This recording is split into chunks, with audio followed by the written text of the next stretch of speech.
The girl sits at the smallest table in the corner of the café, as if she chose invisibility. The soft hum of conversations, the hiss of the espresso machine, and the clinking of spoons all press against her like background noise that refuses to fade. Her hands rest in her lap, clenched tightly around a folded $5 bill. It feels heavy, heavier than paper should ever feel. It is her entire allowance for this night, her gamble on this blind date. She straightens her dress for the 5th time in 10 minutes. It's pressed clean, but the fabric is worn thin, the seams stretched. She tugs at her sleeve as if that will hide the fact that the color has faded from years of careful washing. On her lips sits a smudge of red lipstick, carefully applied in the mirror of a dim bathroom, a tiny attempt to shine in a world that rarely gives her the chance. Her eyes dart up at the chalkboard menu.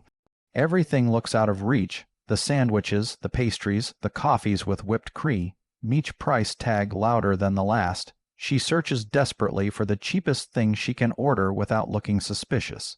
Her throat tightens as she calculates in silence. 1 cup of plain coffee, no sugar, no extras. That will leave her a few coins, just enough to make it seem like she chose simplicity, not necessity. Minutes crawl by. Her phone buzzes on the table, but it's just a notification, not him. She scrolls aimlessly, trying to look busy, though her chest burns with a single thought. What if he doesn't come? What if she dressed up, painted on hope, and no one shows? She forces herself to breathe evenly, to keep her back straight, to smile whenever the door opens. Across the room, a man in a tailored charcoal suit glances over the rim of his coffee cup. His gaze lingers on her longer than he intends. Broad shoulders, a tired face etched with quiet authority, yet his eyes are sharp, observing. He notices the way she avoids the waitress's question about food, notices how she lowers her voice when she orders just water, as if ashamed of the truth. He notices the little details most people would overlook. She shifts uncomfortably, pretending to check her phone again. The ticking of the wall clock seems to grow louder. Every second feels like a judgment, a spotlight on her limitations. She smooths her hair, straightens her posture, glances toward the door once more. She rehearses the lines in her head. Polite greetings, practiced laughter, stories trimmed to hide the cracks. The waitress brings her the smallest cup on the menu. She thanks her too enthusiastically, as though gratitude can disguise the hollowness in her stomach. She wraps her hands around the mug, savoring the warmth, even though she doesn't drink right away. It gives her something to do, something to hold, a shield between her and the world's indifference. The cafe door opens again, and her pulse quickens. The door swings open, and she forces herself to smile. This must be him. The man steps in, scanning the cafe with an air of practiced indifference. His eyes sweep the room lazily before landing on her. For a split second, hope flickers inside her chest, but it fades as quickly as it comes. The way he approaches, casual, almost dismissive, tells her more than his words ever could. He slides into the seat across from her without so much as a proper hello. What's your name again? His voice drips with disinterest, as if this meeting is already a waste of his time. She straightens, introducing herself softly, trying to cover the sting of his carelessness. He doesn't notice, or doesn't care. His gaze drifts to her shoes, the scuffed leather, the frayed laces that betray their age. Then to the tiny coffee in front of her. A smirk plays on his lips. Planning to eat or just sit there? He asks, leaning back in his chair with an arrogance that fills the space between them. Her face burns, though she hides it with a polite laugh, shaking her head. I'm not that hungry, she murmurs, gripping her mug tighter. The truth presses like a stone in her chest. She has exactly $5, and most of it is already gone. But she can't say that, not to him, not to anyone. He shrugs, pulling out his phone, scrolling through messages mid-conversation. His thumbs move faster than his eyes ever meet hers. When he does glance up, it's only to talk about himself, his job, his car, his weekend plans. Each word he speaks is polished to shine, but every syllable carries the weight of mockery, of self-satisfaction. She nods, smiles, reacts on cue, playing the role of the attentive listener. Inside, her stomach knots. The gap between them grows wider with every passing moment, not just in status, but in kindness, in humanity. At the other side of the room, the suited man lowers his cup slowly. He has been watching the exchange unfold with measured silence. His jaw tightens as he observes the arrogance dripping from the young man's tone, the way the girl forces a smile even as her shoulders shrink inward. He has seen cruelty before, in boardrooms, in rivalries, in negotiations. But this feels different. This feels personal, though he doesn't yet know why. The girl laughs again, softly, trying to deflect when her date leans forward and mutters something about how women should try to keep up, if they want to be worth a man's time. His words sting like nettles, invisible to the other patrons, but sharp enough to slice through her fragile composure. She stares down at her coffee, stirring it, though there's nothing left to mix. The silence between them grows awkward, heavy. He leans back once more, tossing his phone on the table with a careless thud, as if daring her to impress him. She presses her lips together, fighting the tremor in her hands, telling herself to endure just a little longer, telling herself not to break, telling herself that maybe things will shift if she just waits. The conversation unravels quickly, though to her it feels like a slow-motion collapse. He leans in with another smirk, bragging about his car parked outside, the watch on his wrist, the real dates he's used to having. Each word strikes like a hammer against the fragile wall she built around her dignity. She nods, smiles, and keeps her voice steady, but inside, shame spreads like wildfire. Then, without warning, he pushes his chair back. The legs scrape against the tiled floor, loud enough to draw a few curious glances from other tables. He tosses a handful of coins onto the table, careless, clinking loudly as they scatter across the wood. "Guess you can cover the rest," he says with a laugh that isn't playful but mocking, a laugh that echoes his sense of superiority. Her chest tightens. Cover the rest. She blinks down at the coins, then at her nearly empty cup, her hands trembling as the realization sets in. He's leaving just like that. Before she can form a protest, he straightens his jacket, glances once at his reflection in the window, and walks out the door. The bell above it jingles softly, a cruel contrast to the harshness of his departure. For a moment, the café feels too quiet. The murmurs of other conversations blur into a distant hum. She sits frozen, staring at the coins, her cheeks burning with humiliation. She gathers the strength to breathe, to collect the scattered change, to make sure the bill is covered. The $5 bill she held onto all night now feels like a cruel joke. Her eyes sting, but she refuses to cry here, not in public, not where strangers can watch her unravel. She blinks rapidly, forcing the tears to retreat. She bites her lip until it hurts, a silent reminder to stay composed. Her shoulders hunch slightly, shrinking into herself, hoping to become invisible, but she isn't invisible. From across the room, the suited man sets his cup down slowly. He has watched enough. The arrogance of the young man was one thing, but the way he walked out, leaving her not just alone but humiliated, ignites something deeper. It isn't pity. It's anger, restrained but sharp, threading through his chest like a coiled wire ready to snap. The girl takes a shaky breath, reaching for her bag. She pulls it closer, fumbling with the zipper, pretending to check for her wallet, though she already knows exactly what's inside. Her fingers brush the folded receipt of last week's groceries, a bus ticket stub, 2 crumpled dollar bills. She swallows hard, counting in her head, forcing herself to believe she can stretch this tiny sum far enough. She pushes the coins into a small pile, sliding them toward the edge of the table. Her hands won't stop trembling. The laughter from another table nearby feels sharper, as if it's meant for her, though she knows it isn't. Still, every sound magnifies her isolation. The suited man rises from his chair, adjusting his jacket with deliberate calm. He moves slowly at first, as if testing the weight of his decision, then steps forward, his gaze fixed firmly on her table. He stops just behind her chair, his presence a quiet force that shifts the air around them. His shadow falls across her hands as she gathers the coins, his voice low but steady when he finally speaks. "That wasn't about you," he says, his tone low but firm, every word laced with conviction. That was about him. The girl freezes, her fingers still resting on the pile of coins. She looks up, startled, expecting pity, but finds none.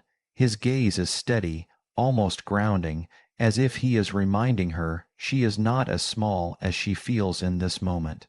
She forces a fragile smile, the kind meant to mask pain. "I'll be fine," she whispers, her voice trembling just enough to betray her. The man doesn't move away. Instead, he signals the waitress with a subtle wave. In seconds, the quiet authority in his presence transforms the energy at the table. He orders without hesitation, an actual meal, warm and filling, more than she could ever have allowed herself. The girl protests instantly, shaking her head, embarrassment spilling out of her in broken words. "You don't have to." He cuts her off gently. "Everyone deserves to be treated with respect. Tonight, let me remind you of that." It's not condescension. His tone doesn't carry the arrogance of someone flaunting wealth. It's steady, calm, as though his words are a statement of fact rather than an offer of charity. She swallows, stunned by the unexpected kindness. Her defenses waver. No one has ever stepped in like this, not in such a public, unflinching way. She wants to reject it, to stand on her own, but she is also so unbearably tired of pretending she doesn't need help. The waitress sets the plates down, steam rising in comforting swirls. The girl wraps her hands around the edge of one dish, more for the warmth than the food itself. She doesn't take a bite right away. Instead, she studies the man across from her. His suit, his watch, his posture. Everything about him screams a life far beyond hers. Yet his eyes don't wander, don't judge. They hold her in place as though the chaos of the café has quieted just for this moment. He sits across from her now, his presence neither demanding nor intrusive. For the first time that evening, she exhales without realizing she's been holding her breath. The conversation begins cautiously. Small words, polite exchanges. She thanks him again, apologizes unnecessarily, while he brushes it off with the calm of someone who doesn't need recognition. Soon, the tension shifts into something more natural. He asks about her, not in a probing way, but with genuine interest. Her answers are careful at first, hesitant.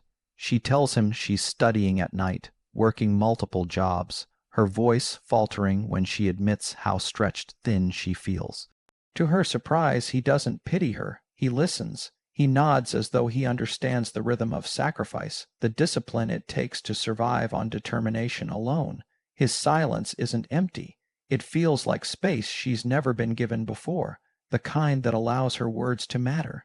She finds herself saying more than she planned, confessing pieces of her struggle that usually stay locked away. And when she glances up, his expression hasn't changed. No raised brows, no mocking smile. Just attention. She stirs her fork through the food absent-mindedly, still cautious, still unsure if she deserves this moment. But when he leans forward slightly, resting his arms on the table, she feels the fragile wall she built begin to crack. The clatter of dishes, the hiss of steaming milk, the murmur of conversations, they all fade into a distant hum as their words fill the space between them. What began as cautious small talk now stretches into something fuller, something neither of them expected. He tells her, almost casually, that he's raising a daughter alone. The words carry weight, though he doesn't dramatize them. His wife is gone, circumstances left unsaid, and his life has become a balancing act of late-night boardroom negotiations and a morning breakfast cereal spills. There's a trace of weariness in his tone, but also pride, the kind that comes from survival, from doing what must be done without applause. Her eyes soften. She didn't imagine a man in a tailored suit, someone who looks as though he commands entire buildings, would know loneliness. Yet it spills through in subtle ways, in the way his gaze drifts when he speaks of home, in the pause before he mentions his daughter's name. She leans in slightly, compelled by something deeper than politeness. She tells him about her life in return, though her words stumble at first. She admits to studying in crowded libraries after long shifts at the diner, to falling asleep with textbooks on her chest. She admits she works 3 jobs not out of ambition, but necessity. She has no safety net, no cushion if she stumbles. Every paycheck is a lifeline. Her voice catches when she says, "Sometimes I feel invisible." He doesn't rush to reassure her. He doesn't offer hollow words. Instead, his eyes fix on hers with an intensity that makes her feel as though, for the first time in a long time, someone truly sees her. The food between them cools, mostly untouched, because the conversation matters more. She finds herself laughing at a small story he shares about his daughter trying to make pancakes, the batter ending up everywhere but the pan. The sound surprises her. It bursts out unguarded, raw, reminding her what laughter feels like when it isn't forced.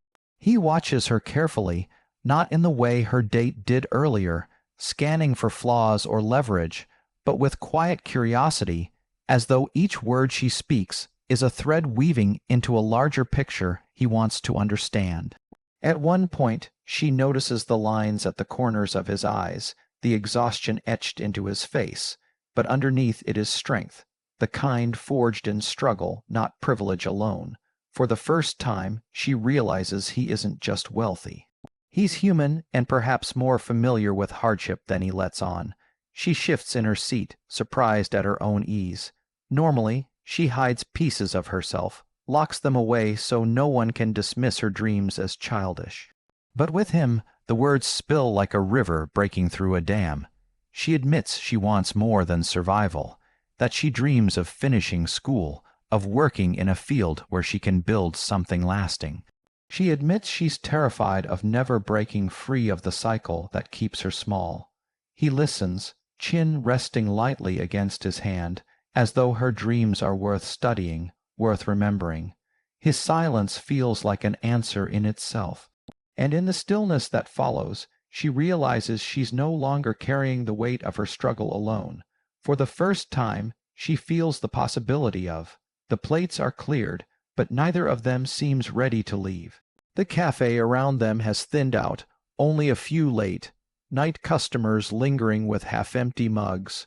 Streetlights outside cast long shadows across the window, the glow of the city, a reminder that time is slipping away.